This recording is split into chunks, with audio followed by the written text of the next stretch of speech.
My name is Justin, I'm 32 years old, and if someone had asked me a few years ago whether I believed my own brother could stab me in the back, I would have laughed in their face. Betrayal, in my mind, was something confined to fiction, to books and films where villains wore their cruelty openly. Brothers fight, sure, we'd argued over who got the last slice of pizza or who called shotgun in the car growing up, but betrayal? The kind of betrayal that guts you and leaves scars you'll never forget? No, I never thought my brother was capable of that. But life has a cruel way of proving us wrong.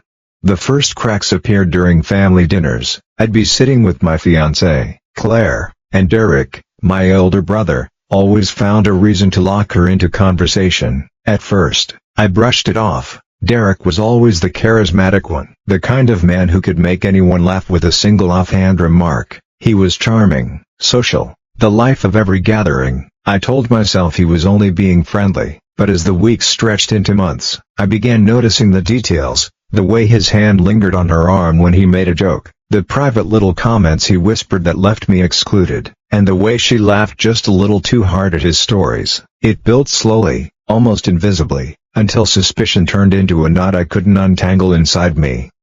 Growing up, Derek had always been the golden child. He was 2 years older, taller, more athletic, and my parents adored him with the kind of pride I could never quite earn.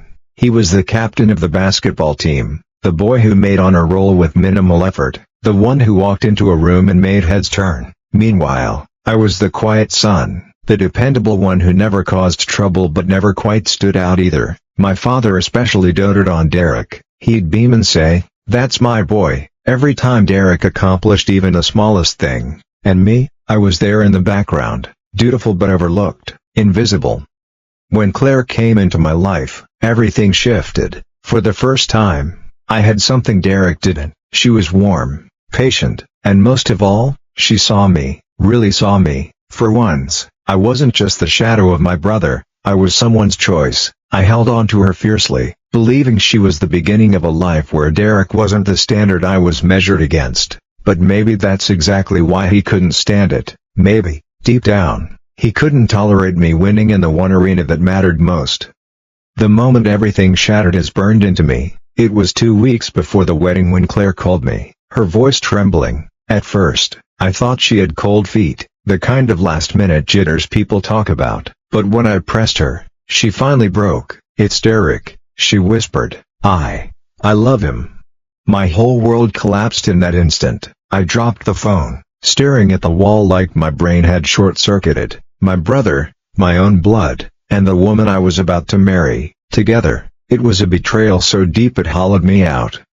And Derek, he didn't even hide it. He paraded her around like a prize he'd snatched from me. He showed up at our parents' house with her on his arm, smirking as he said, "Guess I beat you at this one too, little brother." My parents didn't scold him, didn't even acknowledge the wreckage. They muttered things about family sticking together, as though I should swallow the knife in my back for the sake of peace. That day, something inside me hardened. I realized Derek could burn my entire life to the ground, and my parents would still find a way to excuse him. I walked away after that. For 5 years, I built a life without them. No calls, no visits, no family gatherings, but even distance didn't erase the wound. Every skipped holiday was a reminder of what they had taken. And then my father died. I knew I'd see Derek and Claire again at the funeral. I braced myself for their smugness, for the whispers and gloating. But what I didn't expect was the power shift that was waiting for me. When Derek walked into the church with Claire at his side, wedding bands glinting, he leaned in with a smirk and whispered, "Guess you're still alone, huh?" I smiled, just enough to confuse him. "Oh really?" I murmured. "Have you met my wife yet?" The color drained from Claire's face as Emily walked toward us, poised and radiant. In that moment, the triumph Derek wore like armor slipped. For the first time, I saw doubt flicker in his eyes. Emily greeted them warmly, her kindness a blade hidden in plain sight, and I let them squirm in the silence that followed. The whispers started immediately, relatives buzzing, wondering when I'd gotten married, why they hadn't been invited. To them, my privacy was rebellion, my independence an insult, but to me, it was survival. For once, I had something Derek couldn't taint, a love that was unshakable.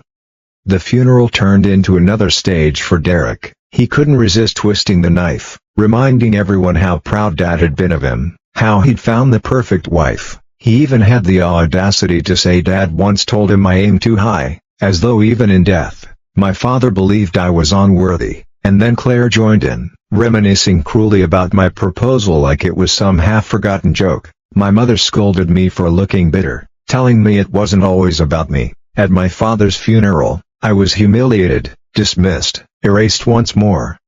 But that night, something inside me broke permanently. I wasn't the quiet son anymore. I wasn't the brother who accepted scraps. I was a man who had nothing left to lose.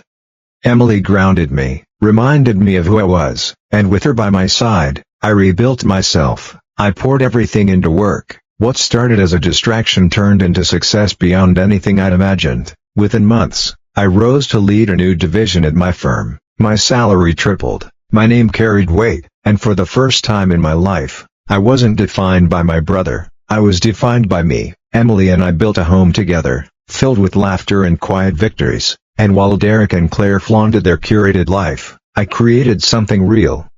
But fate has a way of circling back. 3 years after the funeral, Derek reached out. His message was short, almost casual: "We should talk." Against my better judgment, I agreed to meet. He walked into the cafe dressed sharp, but beneath the surface, I saw the cracks. His business venture was crumbling. He asked me for help, $50,000, a loan to save the empire he and Claire had gambled everything on. The irony almost made me laugh. The golden boy, begging the brother he'd betrayed.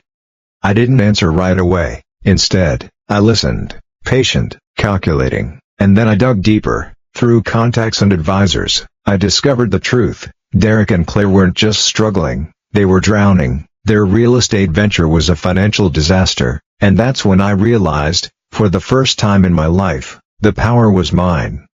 I played the role of hesitant brother, offering sympathy while secretly maneuvering. Through a third party, I acquired controlling interest in their company for a fraction of its worth. They were too desperate to notice, and when the papers were signed, when Derek and Claire looked at me with relief, I leaned back and said calmly, "Congratulations, I own your company now." The silence was deafening. Derek's face went pale, Claire's voice shrill with outrage, but the truth was written in ink. Their empire belonged to me. From that day forward, the roles reversed. Derek's decisions were vetoed, Claire's manipulations fell flat, and every boardroom looked to me, not them. Their lavish lifestyle crumbled piece by piece, first the cars, then the house, then the reputation they'd clung to so tightly. I didn't gloat, I didn't need to. Watching Derek sit across from me, his once arrogant eyes hollow with fear, was enough. One night, he cornered me outside the office, his voice breaking. "Why are you doing this? You've got money, a wife, success, why take this too?" I looked him in the eye, calm, steady, "Because you never understood, Derek. It was never about what you had, it was about what you took from me. Now you know how it feels."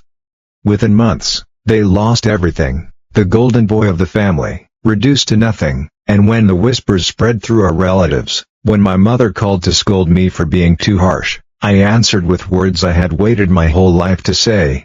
"Blood may be thicker than water, Mom, but respect is thicker than blood."